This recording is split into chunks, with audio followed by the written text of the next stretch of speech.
This year, we celebrate the centenary of Chinese Communist Party.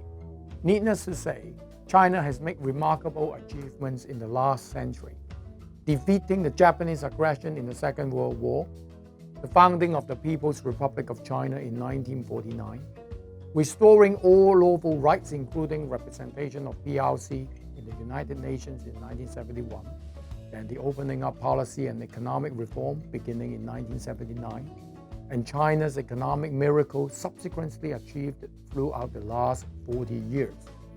And certainly the designing of one country, two systems for Hong Kong SAR. Chinese people from home and abroad are proud of what our country has accomplished.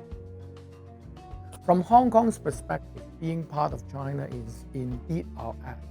Since the colonial era, international capital and enterprises have been eyeing the enormous and lucrative Chinese market.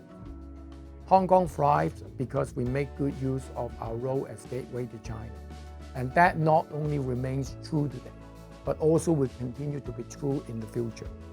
Indeed, our edge as gateway to China, our proximity to mainland, is the late Lee Kuan Yew's envy, if not jealousy. And that is exactly what Singapore can never acquire. The central government has enacted the national security law and has made the decision to improve our electoral system so that patriots governing Hong Kong will be fully implemented.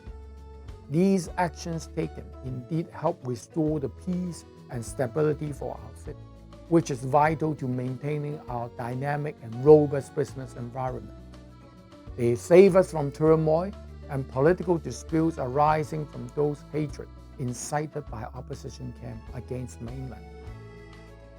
But some might continue to make relentless effort to undermine our one country, two systems. A recent example is Lady Pale. By quitting her role as non-permanent judge in our Court of Final Appeal and leaving her opinion expressing her concerns over our national security law, she has aroused attention from international media and smeared our legal system.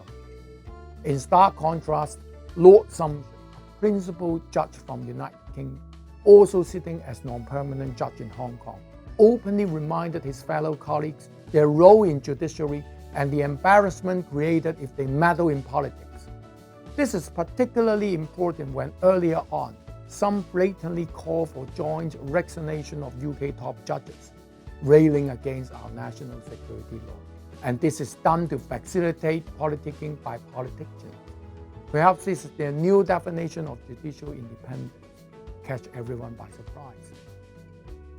Going forward, despite the all-out suppression effort against China led by the Western politicians, from smearing and discrediting Hong Kong to blatant interference to our internal affairs, we should stay the course in defending our one country, two systems and counter those unwarranted allegations and falsehoods when necessary.